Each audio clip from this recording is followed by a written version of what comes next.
Action സിനിമകൾ എന്തുകൊണ്ട് മലയാളത്തിൽ ഉണ്ടാകുന്നില്ല? ജയിലറും ലിയോയും വിക്രമും തെലുങ്ക് മാസ് മസാല ചിത്രങ്ങളും ഇവിടെ നിന്ന് പണം വാരി പോകുമ്പോഴും നമുക്ക് മാത്രം എന്താ ഇങ്ങനെയുള്ള സിനിമകളൊന്നും ഉണ്ടാവാത്തതെന്ന ചോദ്യം നിരന്തരം അന്തരീക്ഷത്തിലുണ്ട്.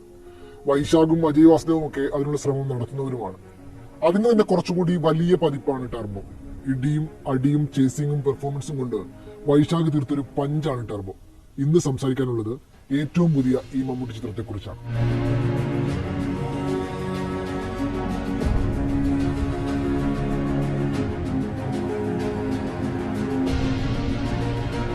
ആക്ഷൻ കോമഡി ചിത്രത്തിന്റെ ടെംപ്ലേറ്റ് എന്തായിരിക്കും നമുക്ക് ഊഹിക്കാവുന്നതാണ്. നായകനെ പരിചയപ്പെടുത്തുകയും അപ്പുറത്തൊരു ലെയറിൽ മറ്റൊരു പ്രശ്നം സൃഷ്ടിക്കുകയും നായകൻ അറിഞ്ഞോ അറിയാതെയോ അതിലെത്തിപ്പെടുകയും തന്റെ കൈക്കരുത്തിന്റെ ബലത്തിൽ ആ പ്രശ്നം സോൾവ് ചെയ്യുന്നതുമാണ് രീതി. കാലാകാലങ്ങളായി തമിഴ്, തെലുങ്ക് മാസ് ആക്ഷൻ സിനിമകളുടെ സ്ഥിരം ടെംപ്ലേറ്റ് ആണിത്. സൗത്ത് ഇന്ത്യൻ സൂപ്പർ സ്റ്റാറുകളുടെ ഇപ്പോഴും ഇറങ്ങുന്ന സിനിമകളും ഈ ടെംപ്ലേറ്റിൽ ചെറിയ മാറ്റങ്ങൾ വരുത്തി അവതരിപ്പിക്കുന്നതും കാണാം. മലയാളം കുറച്ചു കാലം മുമ്പ് വരെ അതേ അച്ചിൽ അത് അങ്ങനെ അനുകരിക്കാറില്ല. എന്നാൽ വൈശാഖ് അങ്ങനെ തന്നെ പിടിച്ചൊരു സിനിമയാണ് ടർബോ. കൃത്യം തമിഴ്, തെലുങ്ക് മാസ് സിനിമകളുടെ മീറ്ററിൽ ഒരു മലയാള ചിത്രം.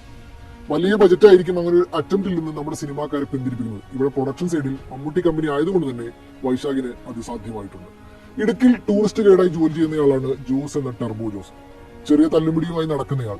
ഒരു ഘട്ടത്തിൽ അയാൾ പോലും വിചാരിക്കാതെ ഒരു പ്രശ്നത്തിൽ നിന്ന് അകപ്പെടുന്നതും അതിൽ നിന്ന് എങ്ങനെ കരകയറുമെന്നുമാണ് സിനിമ പറയുന്നത്. ആക്ഷൻ കോമഡി ജോണിലാണ് ചിത്രം ഒരുക്കിയിരിക്കുന്നത്. ഒരു ആക്ഷൻ കോമഡി കാണാനുള്ള മൈൻഡ് സെറ്റ് ചെയ്തിരുന്നാലും തമിഴ്, തെലുങ്ക് മാസ് സിനിമകൾ കണ്ടു തീർക്കുന്ന മൈൻഡിലാണെങ്കിലും ഇങ്ങനെ കണ്ടിരിക്കാനുള്ള വകയെല്ലാം വൈശാഖും മിഥുനും ചിത്രത്തിൽ ഒരുക്കി വെച്ചിട്ടുണ്ട്. അതായത് കൂടുതൽ കീറിമുറിക്കാൻ പോയില്ലെങ്കിൽ 2.5 മണിക്കൂർ ആസ്വദിക്കാനുള്ളതെല്ലാം ചിത്രത്തിലുണ്ട്. എന്നാലും നമുക്ക് പറയാനുള്ളത് പറയണമല്ലോ. നമുക്ക് സിനിമയുടെ പോസിറ്റീവുകളെ കുറിച്ച് തന്നെ ആദ്യം പറഞ്ഞു പോവാം. മലയാളം ഇത്രയും ക്വാളിറ്റിയിൽ ഒരു മാസ് ആക്ഷൻ സിനിമ എടുത്തിട്ടില്ല എന്നതാണ് ആദ്യത്തേത്. പുലിമുരുകൻ പോലെ തന്നെ വൈശാഖ് ക്വാളിറ്റിയിൽ ഒട്ടും കോംപ്രമൈസ് ചെയ്തിട്ടില്ല. ചിത്രത്തിൽ 4 കൂടുതൽ ഫൈറ്റുകളുണ്ട്. നല്ല രസമായി തന്നെ വൈശാഖ് അത് എടുത്തു വെച്ചിട്ടുമുണ്ട്. മമ്മൂട്ടി എന്ന നടൻ അത് അതിലും ഭംഗിയായി ചെയ്തിട്ടുമുണ്ട്. ഈ പ്രായത്തിൽ വന്ന ക്ലീശ പറച്ചിലൊന്നും അതിന് വേണമെന്നില്ല. നല്ല കിൻഡൽ പഞ്ചുമായി മമ്മൂട്ടി നിറയുന്നുണ്ട്. എന്നാലും ഫൈറ്റുകളിൽ ദഹിക്കാതെ പോയ ചിലതുണ്ട്, അത് വഴിയെ പറയാം. കഥാപാത്രങ്ങളുടെ പ്രകടനവും അവർക്ക് കൊടുത്തിരിക്കുന്ന കിടിലൻ ഇൻട്രോയുമാണ് മറ്റൊരു പോസിറ്റീവ്. അങ്ങനെ കിടിലനായാണ് എടുത്തത്. പ്രകടനം കൊണ്ട് രാജ്ബി ഷെട്ടി ഞെട്ടിച്ചിട്ടുമുണ്ട്. മറ്റൊരു പ്രധാന കഥാപാത്രം അവതരിപ്പിച്ചത് ശബരീഷ് വർമ്മയാണ്. നല്ല ആപ്റ്റായ റോളായിരുന്നു ശബരീഷിന്റേത്. ബിന്ദു പണിക്കരും തന്നെ ഏൽപ്പിച്ച ജോലി ഭംഗിയാക്കിയിട്ടുണ്ട്. തെലുങ്ക് നടൻ സുനിലും തന്നെ സ്ഥിരം മാനസം കൊണ്ടുവന്ന് ഞെട്ടിച്ചിട്ടുണ്ട്. പിന്നെ മമ്മൂട്ടി പറയണ്ടല്ലോ, ഇരുന്ന് അഭിനയിക്കുന്നെന്ന് പറയുന്നവർ കാണണം. വൈശാഖ് ടർബോ ജോസിന് ഇരുത്തിയിട്ടേയില്ല. ഭീഷ്മ മാറ്റി നിർത്തിയാൽ കോവിഡിന് ശേഷം മമ്മൂട്ടി ചൂസ് ചെയ്യുന്ന കഥകൾക്ക് വലിയ മാറ്റം വന്നതായി കാണാം. അതിനെ ബ്രേക്ക് ചെയ്യാനുള്ള മമ്മൂട്ടിയുടെ ശ്രമം കൂടിയായിരുന്നു സ്വന്തം നിർമ്മാണത്തിൽ ഒരു ആക്ഷൻ സിനിമ. ഛായാഗ്രഹണത്തിൽ വിഷ്ണു ശർമ്മ വിശ്രമമില്ലാതെ പണിയെടുത്തതിന്റെ ഫലം വെള്ളിത്തിരയിൽ കാണാനാവുന്നുണ്ട്. ഇടുക്കിയിലെ പള്ളിപ്പെരുന്നാൾ, ചെന്നൈയിലെ night car chase, climax sequence തുടങ്ങി ഛായാഗ്രഹണ മികവ് എടുത്തു പറയുന്ന അനേകം മുഹൂർത്തങ്ങളുണ്ട് ചിത്രത്തിൽ. മറ്റൊരു പോസിറ്റീവ് മ്യൂസിക് ആണ്. ക്രിസ്റ്റോ സേവ്യർ ഈ ഭാഗം നല്ല വൃത്തിയായി ചെയ്തിട്ടുണ്ട്. മാസ് ആക്ഷൻ ചിത്രങ്ങൾക്ക് വേണ്ടത് എന്താണെന്ന് ക്രിസ്റ്റോക്ക് നല്ല ബോധ്യമുണ്ട്.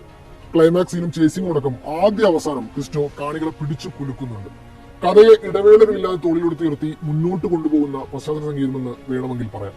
ചിത്രത്തിന്റെ നെഗറ്റീവ് സൈഡിലേക്ക് വന്നാൽ മാസ് മസാല ആക്ഷൻ സിനിമകളിൽ എന്തിനാണ് കഥ തിരിയുന്നത് എന്ന് ചോദിച്ചേക്കാം. ഇവിടെ മിഥുൻ നല്ലൊരു ട്രാക്ക് തന്നെ സെറ്റ് ചെയ്തിട്ടുണ്ട്. എന്നാൽ അത് എത്രയോ തവണ കണ്ട കേട്ട ഒന്ന് തന്നെയാണെന്നാണ് പ്രധാന പ്രശ്നം. കഥക്കുള്ളിലേക്ക് നായകനെ കൊണ്ടിട്ട് കഴിഞ്ഞാൽ പിന്നെ എന്തൊക്കെയാണ് നടക്കുക എന്ന് പല സിനിമകളും പറഞ്ഞു തന്നത് പ്രേക്ഷകന്റെ മനസ്സിലേക്ക് വരും.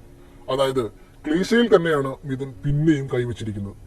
സ്കാമും അതിലെ വില്ലനും അതിലേക്കുള്ള നായകന്റെ എൻട്രിയും അങ്ങനെ പുതുമയില്ലാത്തൊരു തിരക്കഥയാണ് ചിത്രത്തിന്റെ പ്രധാന പ്രശ്നം. ആക്ഷൻ കോമഡി എന്ന ജോണറിലാണെങ്കിലും ചിത്രത്തിലെ പല കോമഡികളും അങ്ങോട്ട് എറിച്ചിട്ടില്ല. ജോസും അമ്മയും പറയുന്ന ഡയലോഗുകളിലാണ് പല കൗണ്ടറുകളും മിഥുൻ വെച്ചിരിക്കുന്നത്. അത് വേണ്ട വിധത്തിൽ വർക്കായിട്ടില്ലെന്ന് തോന്നി. രണ്ടാമത് ആക്ഷനാണ്. നല്ല രസമായി ചെയ്തിട്ടുണ്ടെങ്കിലും ഒരു ആക്ഷൻ സിനിമയ്ക്ക് വേണ്ട ആക്ഷൻ അല്ല ചിത്രത്തിന് വേണ്ടി വൈശാഖ് കൊറിയോഗ്രാഫ് ചെയ്തിരിക്കുന്നത്. വിയറ്റ്നാം ഫൈറ്റേഴ്സിനെയൊക്കെ കൊണ്ടുവന്നെങ്കിലും ഒരു ഗുമ്മ് കിട്ടാത്ത ഫീൽ പലയിടങ്ങളിലും ഉണ്ടായിരുന്നു. അതേസമയം പോലീസ് സ്റ്റേഷനുള്ളിലെ ഫൈറ്റ് സീക്വൻസ് കൂട്ടത്തിൽ നല്ലതായിരുന്നു. മമ്മൂട്ടി തന്നെ കൊണ്ടാവുന്നത് ചെയ്തിട്ടുണ്ടെന്ന് എടുത്തു പറയേണ്ട മറ്റൊരു വസ്തുതയാണ്.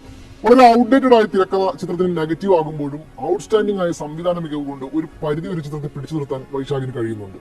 മാസ് ആക്ഷൻ ചിത്രത്തിന് വേണ്ടത് എന്താണെന്ന് കൃത്യമായി വൈശാഖിന് അറിയാം. അത്തരത്തിലുള്ള ഷോർട്ട് സെലക്ഷൻ കൊണ്ട് തന്നെയാണ് ചിത്രം കണ്ടിരിക്കാനുള്ളതാക്കി മാറ്റുന്നത്. ആദ്യ പകുതിയുടെ പോക്ക് കുറച്ച് സ്ലോ ആയാണ്. എന്നാൽ രണ്ടാം പകുതിയിലേക്കും ക്ലൈമാക്സിലേക്കും എത്തുമ്പോൾ കുറച്ചുകൂടി എൻഗേജിംഗ് ആവുകയും ചിത്രത്തിന്റെ മീറ്റർ മുകളിലേക്ക് ഉയരുകയും ചെയ്യുന്നുണ്ട്. ക്ലൈമാക്സിലെ നായകൻ വില്ലൻ കോമ്പിനേഷൻ സീനുകളിൽ കയ്യടി നിറയുന്നുമുണ്ട്. ഒരു പുതുമയും ഇല്ലാത്ത തിരക്കഥയെ ഒരു വട്ടം കണ്ട് ആസ്വദിക്കാവുന്ന രീതിയിൽ മാസാക്കിയ ഒരു പക്ക വൈശാഖ് സിനിമ. വൈശാഖ് സിനിമയിൽ എന്താണ് പ്രേക്ഷകർ പ്രതീക്ഷിക്കുക അതെല്ലാമുള്ള സിനിമ. മാസ് മസാല എന്റർടൈൻമെന്റ് കാണണമെന്ന് ആഗ്രഹിച്ചിരിക്കുന്നവർക്കുള്ള സിനിമ. ഇതാണ് ടർബോ. അപ്പോൾ ഇത്രയും ഒക്കെയാണ് ഈ ചിത്രത്തെക്കുറിച്ച് പറയാനുള്ളത്. ചിത്രം കണ്ടവർ അഭിപ്രായങ്ങൾ കമന്റുകളായി രേഖപ്പെടുത്തും.